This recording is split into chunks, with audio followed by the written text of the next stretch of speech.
2016 ခုနှစ်တုန်းကမိုးကုတ်သူကချစ်သူကောင်လေးကိုဓာတ်နဲ့ထိုးတက်ခဲ့တဲ့အမှုကိစ္စလေးပြောပြချင်တာဖြစ်ပါတယ်။ဖြစ်စဉ်လေးမှာဆိုရင်သမီးကြီးစားတဘာဝအလျောက်ပစ္စည်းဝယ်ပေးတာမုံဝယ်တာတို့လက်ဆောင်ပေးတာတို့တွေရှိကြတာပေါ့။ဒီမတရက်မှာဒီကောင်လေးကတခုခုရဲ့လို့ဝယ်ခြင်းပြီဆိုရင်ကိုသူလေးရဲ့ပတ်စံ credit card စသဖြင့်ကိုအသုံးပြုပြီးတော့ဝယ်လေးရှိတယ်လို့သိရတယ်။အချိန်ကာလနည်းငယ်ကြတဲ့အခါမှာဒီကောင်လေးကမိုးကုတ်သူရဲ့ဘဏ်ကတ်တရားစအသုံးပြုဖို့အတွက်သူယူထားတယ်လို့သိရတယ်။အဲ့ဒီလိုနဲ့တဖြည်းဖြည်းကြာလာတော့ဒီမိုးကုတ်သူလေးကိုသူ့ဘက်ကနေပြီးတော့မီးနီပြလာတာကိုမိုးကုတ်သူကခံစားမိလာတယ်။အဲ့ဒီခါမှာကောင်မလေးကအဲ့လိုမျိုးမလုပ်ဖို့အတွက်ကိုတိတိကျကျပြောပေမဲ့ကောင်လေးကလိုလာတောင်းတနဲ့ကိုမိုးကုတ်သူလေးနဲ့လမ်းခွဲခဲ့တာပေါ့လမ်းခွဲခဲ့တယ်လို့ဆိုတာလဲဇက်ပြောပဲရှိပြီးတော့ဟုတ်သူရဲ့ဘန်ကတ်တွေအသဖြင့်ကိုဒီကောင်လေးကယူထားပြီးသုံးဆဲလို့သိရတယ်အဲ့ဒါနဲ့မိုးချုပ်တဲ့ညတညမှာမိုးကုတ်သူကသူ့ရဲ့အဆောင်ရှေ့မှာစောင့်နေနဲ့သူ့ရဲ့ရှေ့ကိုရောက်လာတာက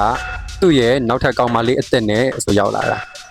မိုးကုတ်သူကစိတ်မထိန်နိုင်တော့အဲ့ကောင်လေးကိုစိုင်ကယ်ပေါ်မှာထိုင်ရင်တန်းလန်းနဲ့ကိုမှပြေးပြီးဓာတ်နဲ့ထိုးတာအဲ့ကောင်လေးကအဲ့ဒီနေရာမှာတင်လဲပြီးတော့ကောင်လေးရဲ့နောက်ထပ်ချစ်သူဆိုတဲ့ကောင်မလေးကလည်းပတ်ဝန်းကျင်ကိုညီတောင်းမိုးကုတ်သူကလည်းသူ့ရဲ့ချစ်သူကောင်လေးကိုရင်ခွင်ထဲထည့်ပြီးတော့ဒီကျုံမြအောငိုနေတာပေါ့